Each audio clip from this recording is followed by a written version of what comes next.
जेवण झाल्यावर तुम्हाला सुद्धा झोप येत आहे का?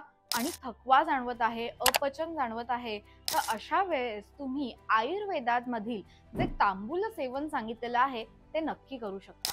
आता तांबूल सेवन म्हणजे नक्की काय? म्हणजे जेवण झाल्यानंतर विड्याच्या पानाचं सेवन आपण करायचं असतं.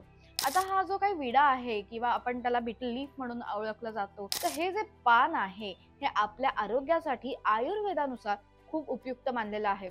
का? तर ह्याने आपल्या शरीरातील वात आणि कफदोषाचं शमन होत असतं. अरुची असेल तर तोंडाला नीट चव येण्यासाठी, तसंच आपल्या शरीरामध्ये सप्तधातू निर्मिती नीट होण्यासाठी सुद्धा ते मदत करत असतो. जसं रस, रक्त, मांस, मेद, अस्थि, मज्जा, शुक्र हे जर आपल्या शरीरामध्ये धातू निर्मिती चांगली व्हायची असेल, तर हा त्रयोदशी जो विडा आहे ह्याचं सेवन जेवण झाल्यानंतर नक्की करा आणि अशाच हेल्थ टिप्ससाठी जरूर मला फॉलो करा.